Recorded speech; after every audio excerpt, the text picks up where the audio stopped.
Frustrated by non-compliance, Breckenridge passes the county's most severe face mask ordinance. Phil Lindeman, Krystal, 93 News.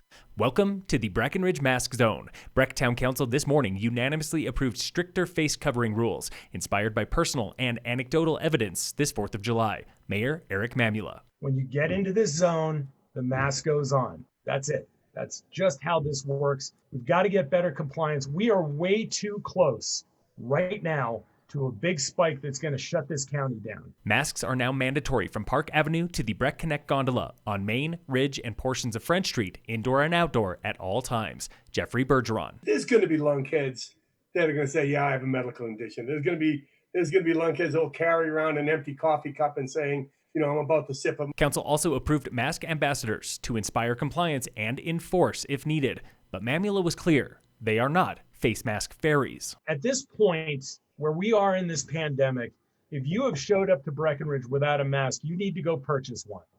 I know some of the towns are handing out free masks. I think we are beyond the point of coddling people. Starting tonight, Breck is also enforcing an 11 p.m. restaurant curfew, hoping Summit will follow suit with a county-wide rule at today's 3 p.m. Board of Health meeting.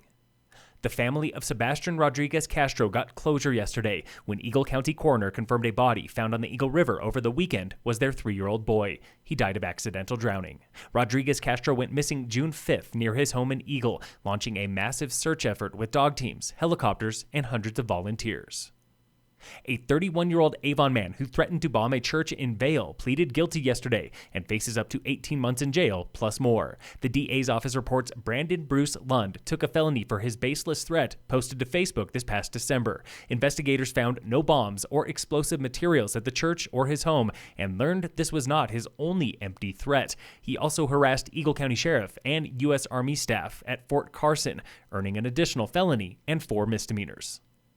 Roughly 2,800 United Airlines employees in Denver could be out of work by October as DIA's largest commercial carrier braces for layoffs. The Associated Press reports United will send layoff warnings to 36,000 employees, nearly half of its U.S. staff, citing a recent surge in coronavirus nationwide. Air travel plummeted by 95% in March and April and has not yet recovered. Those 2,800 DIA employees represent half of United's Denver staff. The latest now on coronavirus and contact tracing round 2. Summit County's team of COVID detectives was answering common questions recently, like what happens when you get the call. Lauren Gilbert with the county. We'll proceed with telling you that you've been identified as a close contact of a positive case, or we'll inform you that your testing results came back positive. What if you are an undocumented immigrant? The information that we collect is only used for the purposes of stopping the spread of the disease. We do not ask any questions about your legal status. Locals also want to know the difference between isolation and quarantine. Isolation happens before a test, when you show no symptoms but suspect exposure. Quarantine comes after a positive test, lasting a minimum of 10 to 14 days, or 3 days after your symptoms disappear. Summit County confirms 293 cases of COVID-19 as of Tuesday, with no increase since Monday and 291 new tests. Breck Councilman Dick Carlton has a theory about why results are so delayed these past few days. Centura, it appears, is up to 6 days now to get a result from a test, and it's because, or at least their explanation was, because so many guests that are coming from out of town are getting tested. It's overwhelming the lab. Virus testing in Summit is currently free or covered by insurance and open to anyone, including tourists.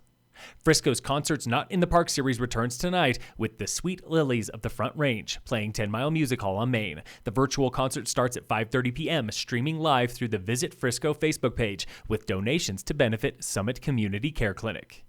And in local sports, brought to you by American Family Insurance, the Weiss Agency, yesterday was race 2 of the Vail Rec District Mountain Bike Series in Edwards with more than 120 riders, where 5-time national champ Russell Finsterwald of Colorado Springs won the men's and overall race. Team USA rider Erin Huck of Boulder took the women's title. Local Superlung Lassie Konechny finished 6 out of 18 in the men's pro division after placing second there last week. July 22nd is the next race in the Vail Series, which remains one of the only traditional wave start bike races in the state. Sign up at vailrec.com.